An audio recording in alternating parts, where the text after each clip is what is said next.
Ndagusuhuje wowe wakanze subscribe kuri YouTube channel yitwa Ibyubaka TV. Amahoro, imigisha Imana itanga ndabikwifurije wowe udukurikirana umunsi ku munsi. Twagarutse, iyi ni ya YouTube channel yitwa Ibyubaka TV, ukurikiranaho ibijyanye n'ijambo ry'Imana. Hariho indirimbo zo guhimbaza Imana, hariho ibyigisho byagenewe kwigisha abantu ibijyanye n'ijambo ry'Imana.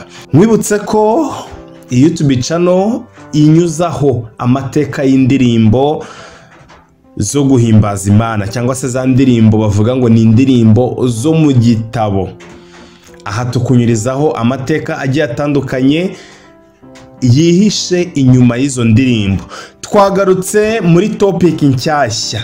Iyi topic nayo tugiye kuzajya tuyibanyurizaho nyuma yuko dusanze ko abantu benshi biga ijambo ry'Imana bakarifata amajyejuru, niko twavuga. Twabazaniye topic cyangwa se content aho tugiye kuzajya tubaza ibibazo mu ijambo ry'Imana.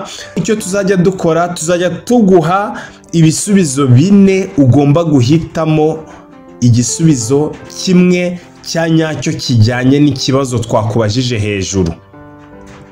Si ibyo gusa, nyuma kuguha ibyo bisubizo bine tuzajya tuguha igisubizo cya nyacyo, ndetse tuguhe n'isomo ryo muri Bibiliya rishimangira neza icyo gisubizo. Tugiye kuzajya tukubaza ikibazo, tuguhe aho uhitamo. Nitumara kuguha ahantu uza guhitamo, nyuma tukurangire igisubizo cya nyacyo ndetse n'isomo ryo muri Bibiliya rigenda rigaragaza ndetse rishimangira neza icyo gisubizo twaguhaye. Duhereye mu gitabo cy'Itangiriro. Igitabo cy'Itangiriro abantu benshi biga ijambo ry'Imana bagerageza gucukumbura, barabizi neza ko ari igitabo cyanditswe n'umukozi w'Imana cyangwa se umugaragu w'Imana Mose. Mose wande? Mose wa Yokebedi, wa mwana waje kuvuka mu buryo bugoranye cyane, nuko nyuma amubohera agatebo amushyiramo, aza gutoragurwa n'umukobwa wa Farawo. Uyu Mose wakuriye ibwami yaje kwanga ibyo byose byabaga ibwami, arahunga ajya aho yari yaragenewe, ndetse byaravuzwe byaranapanzwe ko azafasha ubwoko bw'Imana kuva muri Egiputa bukagera i Kanani. Niyo wanditse iki gitabo cyitwa Itangiriro. Iki gitabo cy'Itangiriro ikindi tukiziho nuko ari igitabo gitangira Bibiliya yera. Ya Bibiliya twita Bibiliya yera itangizwa n'igitabo cy'Itangiriro, ndetse na Bibiliya ntagatifu icyita igitabo cy'Intangiriro. Uyu munsi rero reka twibaze kuri iki gitabo. Ese iki gitabo kigamije iki? Kubera iki tugomba kukiga se? Tugiye kwibaza ibibazo muri iki gitabo, nuko ibibazo tugende tunabisubiza mu rwego rwo kongera ubumenyi kuri iki gitabo. Tugiye gutangira, ngiye kuzajya mbaza ikibazo nguhe n'ibisubizo uri buze guhitamo. Ufite amasegonda 10 gusa kuba wamaze guhitamo. Nuko nusoza guhitamo turi buze kukwereka igisubizo cyiza wagakwiye kuba wasubije. Turatangiye ku kibazo cya mbere. Ikibazo cya mbere: umucyo waremwe ku munsi wa kangahe? A. Ese umucyo waremwe ku munsi wa mbere? B. Ese umucyo waremwe ku munsi wa kabiri? C. Umucyo waremwe ku munsi wa gatatu? Naho D. Ese umucyo waremwe ku munsi wa kane? Ufite amasegonda 10 gusa yo kuba wamaze gusubiza iki kibazo.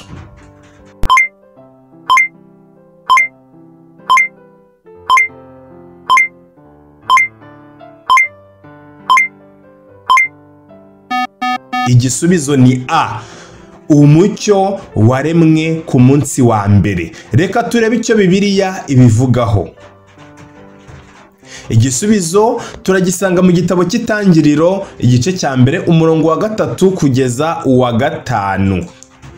umurongo wa gatatu aravuga ngo Imana iravuga iti habeho umucyo, umucyo ubaho. 4, Imana ibona umucyo ko ari mwiza, Imana itandukanya umucyo n'umwijima. 5, Imana yita umucyo amanywa, umwijima iwita ijoro. Buragoroba buracya, uwo ni umunsi wa mbere. Ikibazo cya kabiri, ni ikihe kintu Imana yaremye ku munsi wa kabiri? A. Ese ku munsi wa kabiri Imana yaremye umucyo? B. Ku munsi wa kabiri Imana yaremye inyamaswa? C. Ese ku munsi wa kabiri Imana yaremye ibimera? D. Umunsi wa kabiri Imana yaremye isanzure? Ufite amasegonda 10 kuba bamaze gusubiza iki kibazo.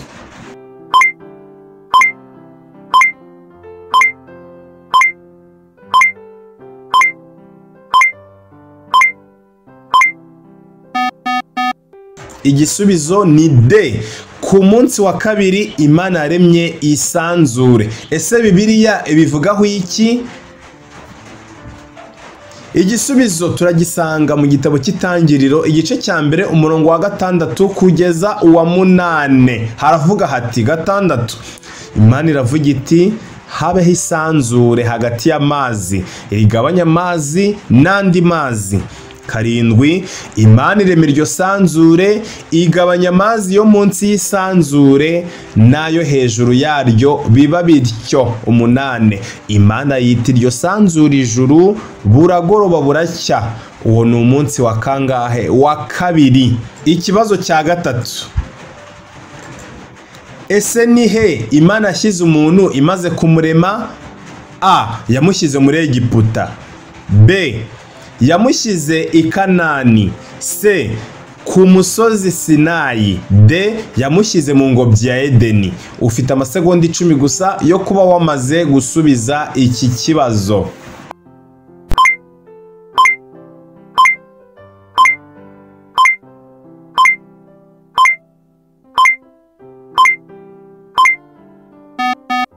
Igisubizo ni D. Imana imaze kurema umuntu yamushyize mu ngobyi ya Edeni. Ese Bibiliya ibivugaho iki? Igisubizo turagisanga mu gitabo cy'Itangiriro igice cya 2 umurongo wa 8. Haravuga hati Uwiteka Imana ikeba ingobyi muri Edeni mu ruhande rw'iburasirazuba iyishyiramo umuntu yaremye. Icyo ni ikibazo cya gatatu. Twagiye n'ikibazo cya 4. Kiragira kiti Imana yakoze iki ku munsi wa 7? A. Imana yaremye umuntu. B. Yararuhutse. C. Yaremye izuba. D. Yaremye inyamaswa. Amasegonda 10 kuba wasubije.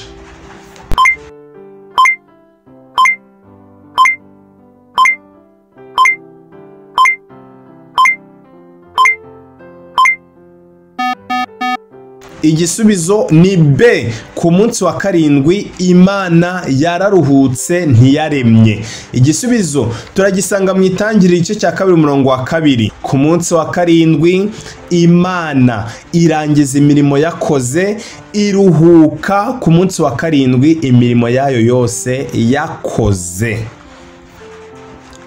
Ikibazo cya 5. Ninde woheje Eva kurya ku giti cyabuzanijwe? A. Adamu niyo wamwoheje. B. Intare niyo yamwoheje. C. Inzoka niyo yamwoheje. D. Cyangwa se ni marayika wamwoheje? Ufite amasegonda 10 kuba bamaze gusubiza iki kibazo.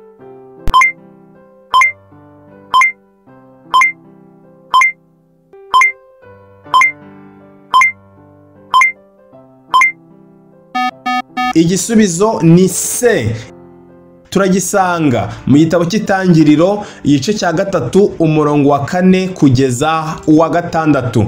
kane haravuga ngo iyo nzoka ibwira umugore iti gupfa ntimuzapfa. gatanu kuko Imana izi yuko ku munsi mwaziriyeho amaso yanyu azahweza mugahindurwa nk'Imana mukamenya icyiza n'ikibi. gatandatu uwo mugore abonye yuko icyo giti gifite ibyo kurya byiza kandi ko ari icy'igikundiro kandi ko ari cyo kwifuriza kumenyesha umuntu ubwenge, asoroma ku mbuto zacyo arazirya, ahaho n'umugabo we wari kumwe nawe arazirya. Inzoka niyo yoheje Eva kurya ku giti cyabuzanijwe. Ikibazo cya gatandatu, ese nyuma yo kurya ku giti cyabuzanijwe ni iki cyabaye kuri Adamu na Eva? A. Babaye abamarayika. B. Bamenye ko bambaye ubusa. C. Bahawe kubaho by'iteka. Naho D. Bahise bapfa. Subiza ukurikije ibyanditswe.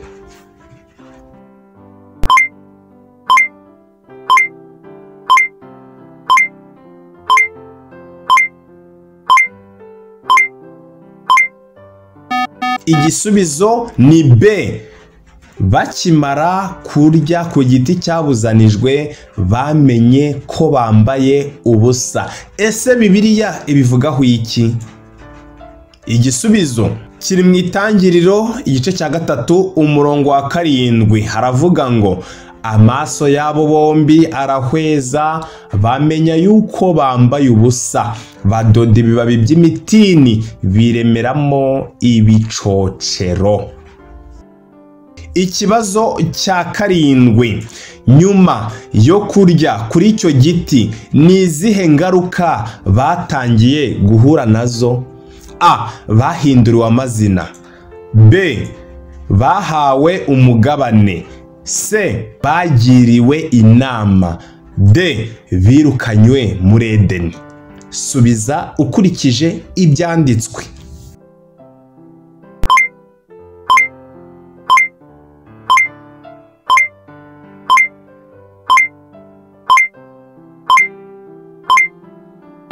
Igisubizo ni D. Birukanywe muri Edeni. Ese Bibiliya ibivugaho iki? Igitabo cy'Itangiriro igice cya 3 umurongo wa 23 nicyo cyatumye Uwiteka Imana imwirukana muri ya ngobyi muri Edeni kugira ngo ahinge ubutaka yavuyemo. Ikibazo cya 8, ni igihe ki bumvise imirindi y'Uwiteka? Ese hari ryari? A. Hari mu museke. B. Hari mu kabwibwi. C. Hari mu mafu ya nimunsi. Naho D. Hari mu mafu ya mu gitondo. Subiza ukurikije ibyanditswe.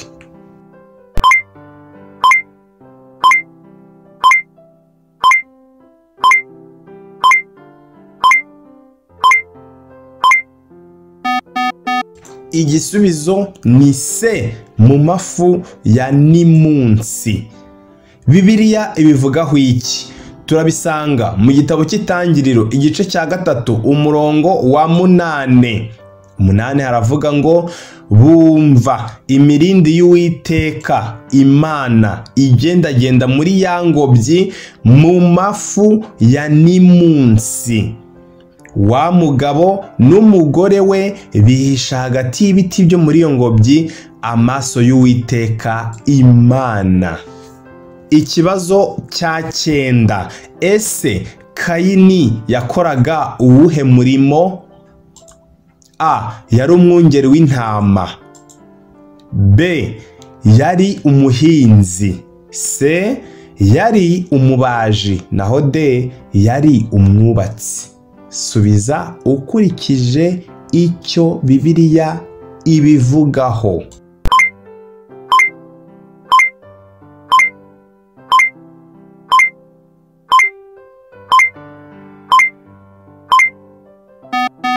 Igisubizo ni B. Kayini yari umuhinzi. ese Bibiliya ibivugaho iki? Turabisanga mu gitabo cy'Itangiriro igice ni icya 4 umurongo wa 2. Haravuga ngo arongera abyara Abeli murumuna wa Kayini. Abeli aba umwungeri w'intama, Kayini aba umuhinzi. Ikibazo cya 10, ninde ku isi wapfuye bwa mbere? A. Abeli. B. Eva. C. Adamu. D. Kayini. Muri aba ngaba ninde wapfuye bwa mbere? Subiza ukoresheje ibyanditswe byera.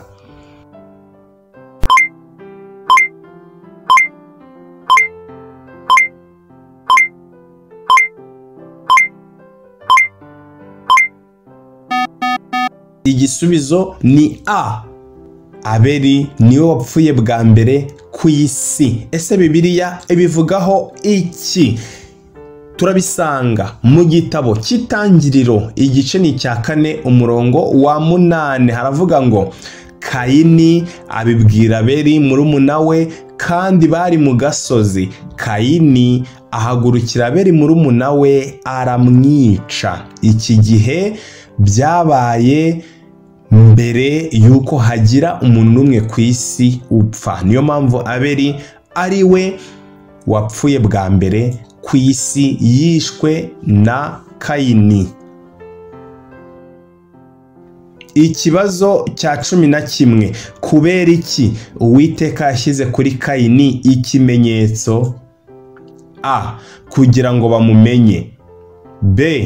Kugira ngo ahunge. C.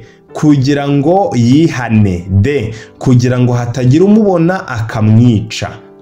Subiza ukoresheje ibyanditswe byera.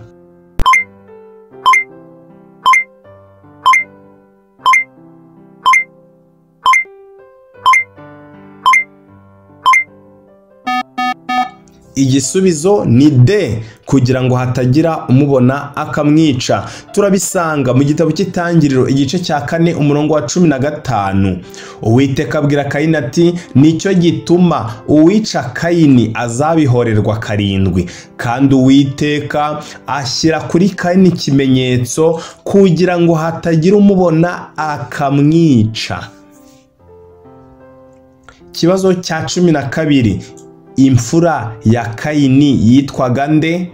A. Yitwaga Isaka. B. Yitwaga Nowa. C. Yitwaga Henoki. D. Yitwaga Elisa. Ufite amasegonda 10 gusa.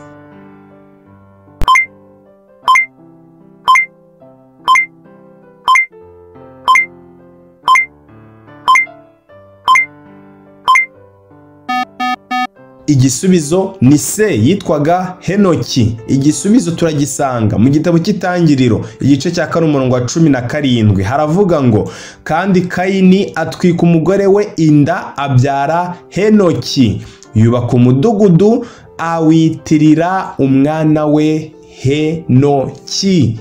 Imfura ya Kayini yitwaga Henoki dukurikije ibyanditswe byera. Kibazo cya 13, Adamu yaramye imyaka ingahe? A. Yaramye 930. B. Ese yaramye 850. C. Ese yaramye imyaka 900. D. Yaramye imyaka 650. Subiza ukurikije uko wabisomye.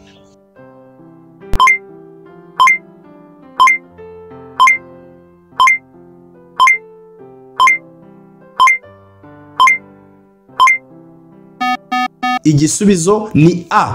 Adamu yaramye imyaka 930. Bibiliya ibivugaho iki? Mu gitabo cy'Itangiriro igice cya 5 umurongo wa 5 haravuga ngo iminsi yose Adamu yaramye ni imyaka 930 arapfa. Ubwo ni 930. Ikibazo cya 14, uri buze kuzuza iyi nteruro twaguhaye. Uri buze kuzurisha aya magambo ari aha hasi.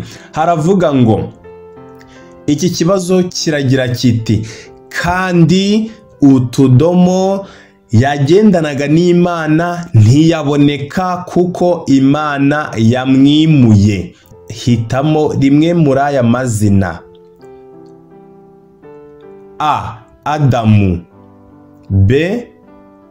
Seti, C. Eliya, D. Henoki. Uzuza iriya nteruro.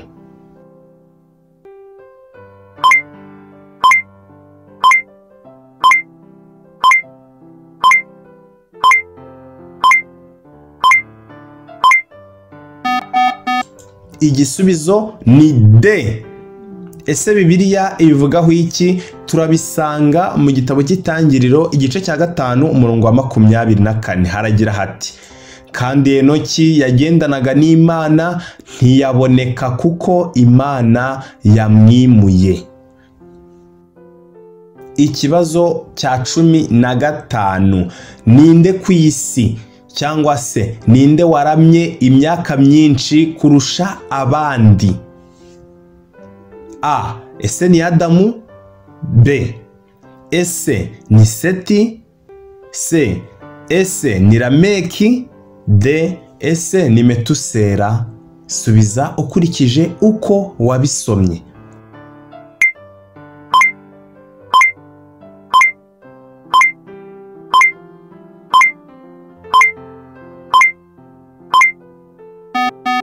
Igisubizo ni D. Uwaramye imyaka myinshi kurusha abandi yitwa Metusela. Bibiliya ibivugaho iki? Igisubizo turagisanga mu gitabo cy'Itangiriro igice cya 5 umurongo wa 27. Iminsi yose Metusela yaramye ni imyaka 969 arapfa. Bivuze ko Metusela yaramye imyaka 969. Ngushimiye ko wabanye nanjye muri iri suzuma twari twihaye rijyanye n'igitabo cy'Itangiriro. Igitabo cy'Itangiriro ni kinini cyane ntitugisoje. Mubonye ko tugarukiye ku gice cya 5. Ubutaha tuzakomeza ku bice bigiye bikurikiyeho tugenda twityaza mu ijambo ry'Imana. Ese ko ari ibibazo 15, wowe wakozemo ibibazo bingahe? Ndagusaba ngo rero kugira ngo uzabane nanjye mu bibazo byinshi bizagenda bikurikiraho, ukore subscribe, niba na byiza ukande kukazogera kugira ngo nituzajya dushyiraho ibindi bibazo ujye uhita ubibona kuri telefone yawe ko dushyizeho indi video. Imana iguhire mu byo ukora byose, kandi ngusaba kongera ibihe byo kwiga ijambo ry'Imana. Imana ikomeze ibane namwe.